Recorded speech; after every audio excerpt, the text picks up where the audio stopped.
ISL Prime League.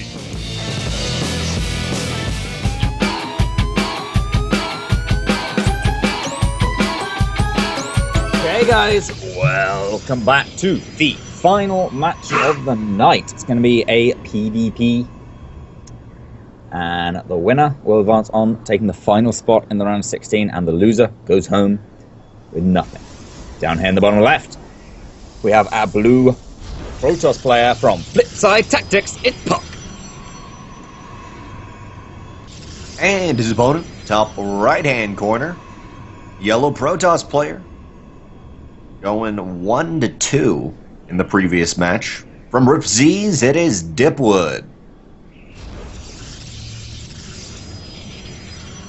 And puCK going, did he also go 1-2? Yeah, puCK went 1-2, so they're actually even on losses and wins at the moment. Whoever wins this, as Trigonal said, will move on, and this is a scary one. This is the mirror matchup. Everything counts, and especially in a new volatile game, this is a bit interesting to deal with. Both players looking like they're pretty much doing the exact same thing, so at least they got that for themselves. But dipwood has 1 gas, while puCK is on 2, the more traditional HOTS style opener. We'll see how that pans out. puCK is known for some fantastic blink micro.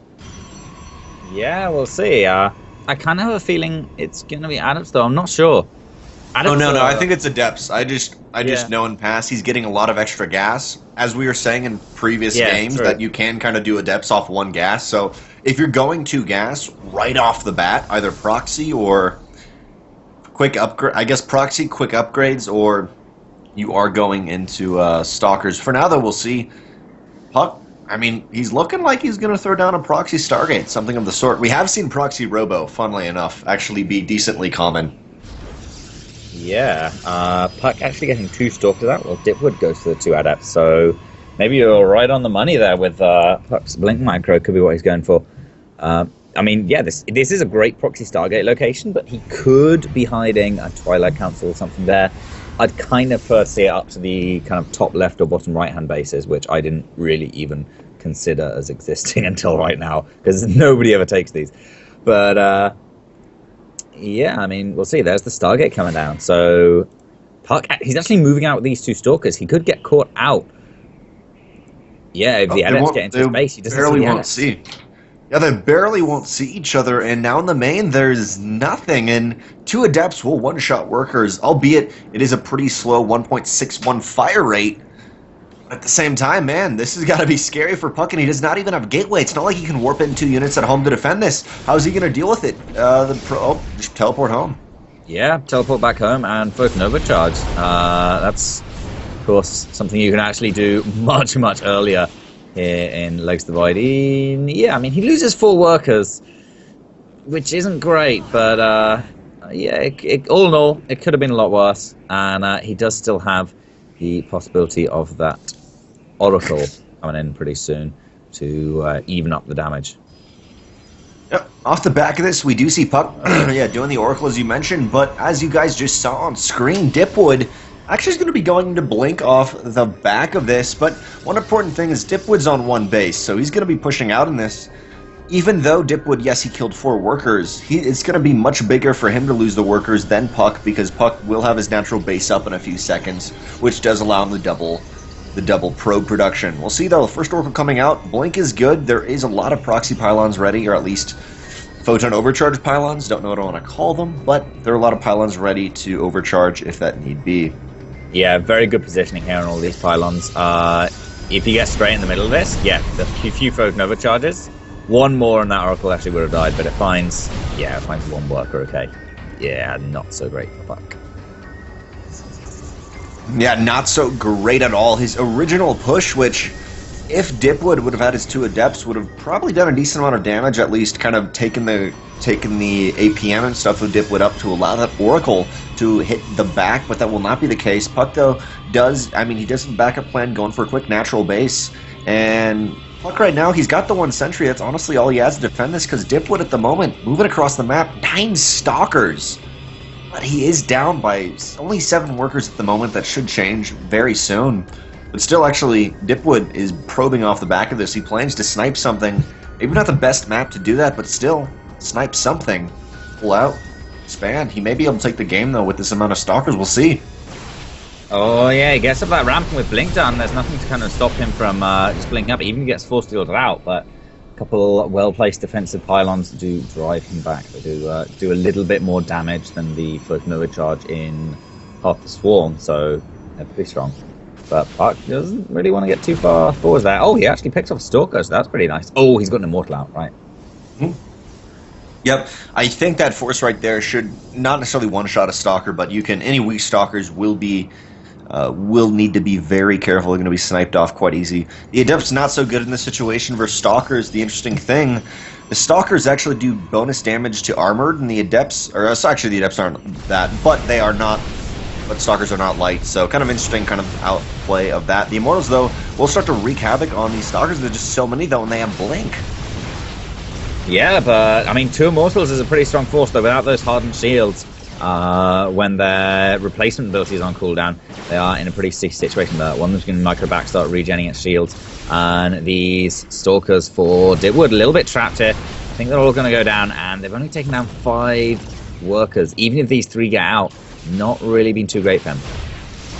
Yeah, currently puCK is up by 12 workers, and his army didn't die. It's not like the Immortal was sniped there. Nothing. What? He's got an enormous army advantage as well. 2 armies by 30. Yeah, he's in a good position. And he didn't lose anything on the defense, and he's just taking a third, while dipwood on the back of this natural base going down to Stargate. That's pretty much. I really hope I can just destroy you somehow. I did not notice dipwood didn't have a natural base. No, yeah, that's what I was saying. He's now taking a third. That's what I was like. What is his idea to go in with those Stalkers and like snipe something? But an orbital shipyard, it's not like you can blink in and snipe the natural base or something. Dipwood's on 1 base at the moment. 26 probes of dipwood, player in the top right.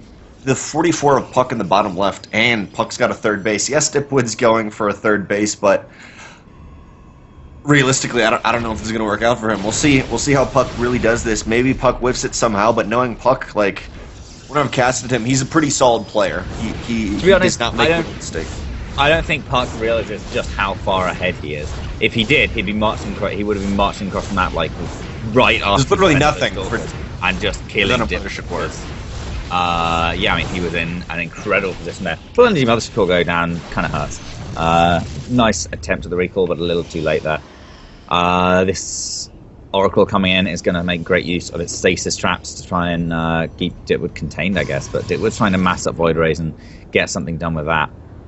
I don't know if it's going to be enough. He's got a long, hard road in front of him. He wants to come back into this game. Yeah, I mean, as long as puCK gets Blink, which he's getting charged right now, but as long as he gets Blink, I don't think he needs to be super worried about the Oracles. But now, about the Void Rays. But now puCK, he's got an Observer in the main base. He's got that Warp Prism. He's got an Oracle. This is it. He's scouting, and relatively, he actually didn't scout the natural base. So he has no idea about the natural base. I'm sure he thinks it's there, but for now, dipwood just buying as much time as he can till that situation is Protoss, where it's kind of like, I hope Void Ray's prismatic alignment is just too good for you. Yeah, I mean, I guess that's the hope. A couple Pile Overcharges going to try and drive away these adepts. One of puCK's adepts walked in. Should be able to clean this up without too much trouble. puCK also has his +1. It blinks just on the way now. He's transitioning towards High Templar. He's just got so many options. He can get all the tech and keep his army advantage for a good long while. Dipwood just trying to get in a huge mass Void Ray army, but puCK he has access to Archons. He can get Storm. He's got easily enough to start thinking about getting into. The Warp Prism's going to see this, but we'll be able to escape those Void Rays. So an important scouting Warp Prism here, although it's going to get cut off. And yep, the Jukes. With this Oracle and with the Observer that puCK has, I mean, I think he is playing it all too safe right here. He sees there's Void Rays, there's a couple Stalkers, but honestly, worker-wise, puCK is up by 35 workers in PvP. That is huge. And puCK is taking a 4th base. I mean, he's playing it really safe, which, as you're mentioning, Trigonal, sometimes it's a little bit risky playing it safe, but at the same time, I mean, maybe he just wants to get the all-kill army. But then again, Void Rays are pretty darn good. Sometimes I have seen them be like, what did you just do with that? Storm, though, coming for puCK. this is a really funny situation where I think puCK should know he can move in. Yeah, I kind of agree. I think, like, he's not really throwing it. Like, he's not playing too safe. He stayed on about the same army supply for ages. So I guess he's just sort of gone, well, you know what, I can take this to a really long game, take a 4th base, overdraw my natural, and then move stuff over to the 3rd. So I don't really actually need to end it right now. I think I'm the better player. I'll just play out the long game, so then I'm more certain of my victory rather than going for a slight risk that I don't kill him outright. I don't know. I guess that's the thinking. Yeah, we'll have to see. dipwood banking off the air. He's really hoping, like, it's every Protoss when I've played PvP. I know the feeling. It's like, how do I get back in this game? Well, let's try air out. But man, again and again, dipwood is pulling puCK's army back. I don't think this time though. puCK does currently out on the map. He has 8 gates on 4 base. He should be able to warp in a fantastic defense to really just push this off. And for now, he's fine with that cannon and everything. But puCK moving out, and I just gotta say, this is kind of random. It may not be the case, but I got a little lag before. And the one thing I'd like to comment on is I know puCK has actually played from his phone's internet before. With that, like he's played in WCS from his phone's internet and qualified for WCS from his phone's internet. So like every time I think of puCK, that's the guy I think of who wants to do it so badly that he gigabytes and just goes for it and tries it and just hopes he can A move every game. Yeah, I mean, maybe that's what he's doing. Maybe he just thinks I need the overwhelming advantage that. Maybe he's playing from his phone's internet. Yeah, exactly. Maybe. I don't know. I think that's a bit too good for phone internet. But I guess we'll see with the engagement micro. Big storm down the void race. Couple Archons up front, adding their splash damage to it. Not even close. GG.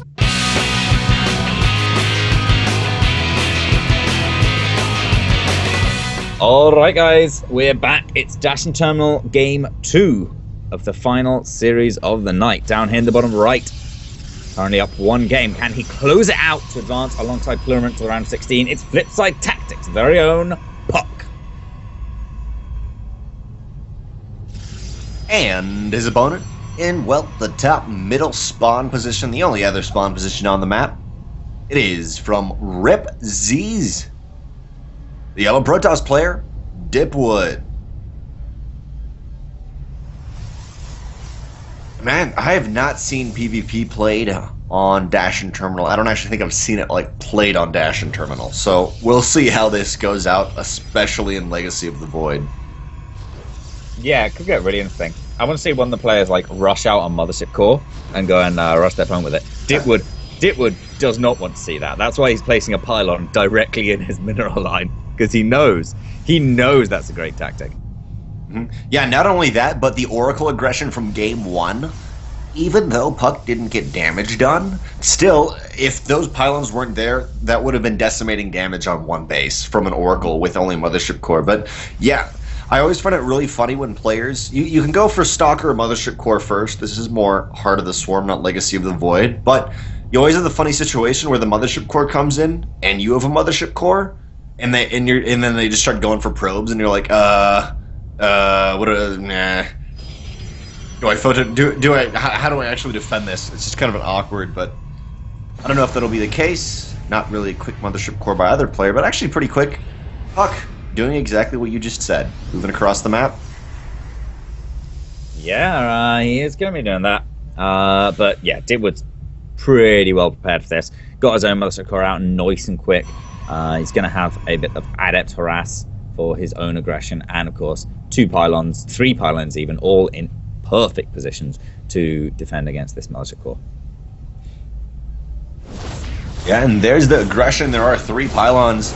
But then again, it's only 25 for a Photon Overcharge, but this Mothership Core could just reposition itself and hit that base again.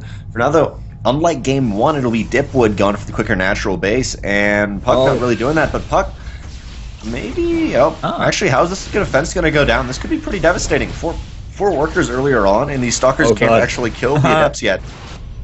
Okay, one of those pylons is in range of another pylon. But... This is I don't know what whose pylons are whose pylons. I don't know. The top four, no, the top five are dipwood. There's only 3 right now for puCK. There's only 3 right now for puCK, and he's focusing down 1. There's the 2 photon overcharges, and I mean, hopefully he's going to focus down some of these pylons. I think there's just enough for dipwood. Dang, dipwood actually did like almost the perfect defense, or the idea of it, but will that actually pay off? puCK still has 2 stalkers alive, only 1 now. puCK can warp in, but it's a long 16-second warp in. Mothership core is down. puCK barely wins out on that. This is Legs the Void, ladies and gentlemen. Those 2 pylons have taken down 2 pylons and the Stalker and the Mothership core. Both players' pylons have killed the Mothership core. puCK, though, is going to lose his Stalker there. He now has 3 pylons in his opponent's base. And, of course, Dipwood's Mothership core is going to get there a lot quicker than puCK's. Although, actually, is it? Dipwood starts it up quite a bit later. puCK can start a few warp-ins here, but they are going to take 16 seconds. The funny thing about that was I love that Dipwood's first reaction was throw down a ton of pylons, not rush out an extra gate, not make stalkers. It was I'm gonna throw down a ton of pylons because this is what I got. But still, there are 2 in the main base, and the Mothership core already has enough for 2 photon overcharges if it chooses. So actually 3, if it wanted to. But there's 2 of them, and puCK still is being so aggressive. Only 1 photon over. The Mothership core goes down. There's no more photon overcharges. puCK, I'd love to see him do an offensive gate just to have the quick 2-second warp in. For now, though, Dipwood's going to have a slightly longer or slightly shorter warp in. Actually, incredibly shorter, but still, puCK is warping in Stalkers. This is looking so good. Remember, Dipwood actually lost his natural base. So overall, I mean, this is still this isn't 1 base versus 1 base. This is 1 base, and he tried to get to 2 bases, but was canceled. Man, this is Sparta. This is Legacy of the Void here, Trig. This is Legs Void. This is a highlight game. This is puCK's advancement on the line here. And these 3 Stalkers are going to find an angle on the gas probe. For gas, of course, incredibly important in those mirror matchups. Pylon manages to pick up another Stalker. 7 range is just a little longer than those Stalkers. And there's a great forward photon overcharge. Going to completely deny gas mining here. And probe goes down. Dipwood I can't believe. This is crazy. GG. puCK advances on. Thanks for watching the video. Please subscribe to support the ASL by hitting the button now.